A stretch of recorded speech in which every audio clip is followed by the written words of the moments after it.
ပြန်ခောက်ဆွဲဆိုင်ရဲ့စီကျက်ကလုံးဝရေမပါဘူးကျဲဥနဲ့လုံးဝကြုံအဲ့ရကိုဘလို့လောက်တာတော့ခဏခဏမေးကြတာအဲ့ရတင်တန်းမရှိလားမရှိပါဘူးရှင်ပြောပြပေးမယ်နော်ကျုံတပိတ်တာဆိုရင်ကျဲဥ90တာထည့်ရမှာပေးရတယ်စားလေးနည်းနည်းတော့လိုက်ပေးရတယ်စီလေးရဒါလေးလိုက်ပေးရမယ်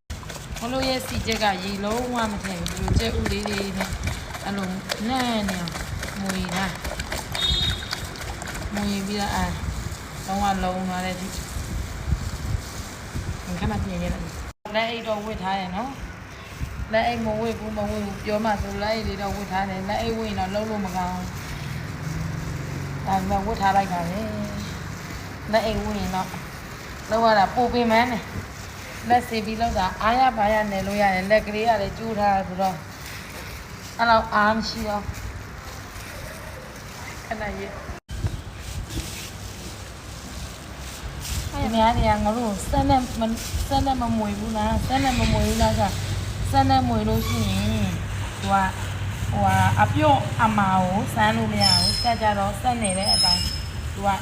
အဲ့လိုသွားမှာညီမတို့ကကြတော့လက်နဲ့နေတာလက်နဲ့နေလို့ရှိရင်ဥပမာနည်းနည်းမာတယ်ဆိုရင်ကျဲဥလေးတစ်လုံးလိုက်တယ်နည်းနည်းပြော့တယ်ဆိုရင်ဂျုံလေးနည်းနည်းလေးလိုက်ရတယ်ဒါအဲ့ဒါလည်းကျဲဥပေါ်မူတည်တာပေါ့နော်ရက်နည်းနည်းလေးရောင်လေးမှာ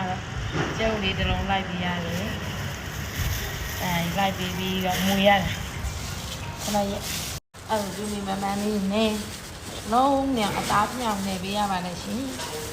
တာမဟိုကလေဘယ်လိုပြောမှာအမားတွေပါအပြော့တွေပါတီးရမှာစက်နဲ့နေလို့ရှိရင်အဲ့လိုမျိုးသူကထိုးလိုက်လို့ရှိရင်လုံးဝကြုံတာအဲ့လိုကြုံရဲ့အချောင်းမုံမကျန်အောင်ဒီလိုလေးတွေအဲ့လိုလေးကြုံသားတွေဖြစ်ပြီးဆိုမှကြုံလေးရဟွာဖြစ်တာဒါတော့မှလှုပ်တဲ့ချိန်ကျရင်ကိုလက်ပေါ်မူတည်ပြီးတော့ကြုံအချောင်းမုံလေးလိုက်ပြီးမှကြုံလေးကကျွတ်လေးဖြစ်တာအဲ့ဒါပြောရပြဲမဖြစ်တော့တကယ်လို့ပြုတ်သွားလို့ရှိရင်သူကပြုတ်လိုက်တဲ့ချိန်ကျပြဲလေးဖြစ်ဒါကြတော့ကျွတ်လေးနဲ့အီလည်းမအီဘူးစားရတာလေမွေးလည်းမွေးအားလည်းရှိတယ်ဒါလေးတွေကလောက်တာကတော့ခါတိုင်းလောက်ပြထားတဲ့အတိုင်းပါပဲဆက်ကလေးနဲ့ဒါတော့နှက်ထားပြီးတော့လွဲပါလို့ရပြီးတော့ကျွန်တော်လည်းတီချင်းကိုပရနာရီတော့3နာရီဆိုတော့4နာရီခွဲချင်းခဏလေးသွားကစားပြီးလို့ချင်း6နာရီကြာလုံပါပါဒီလိုလေးနှက်ထားရပါတယ်ဂျုံလေးကိုစားကောင်းအောင်နှက်နိုင်မှဒီလိုလေးတွေဟောဖြစ်တာပါဂျုံလေးတွေကညနေမှလုံလို့ရမှာ6နာရီမှโอเคလောက်ရတာပြင်ပန်းပါတယ်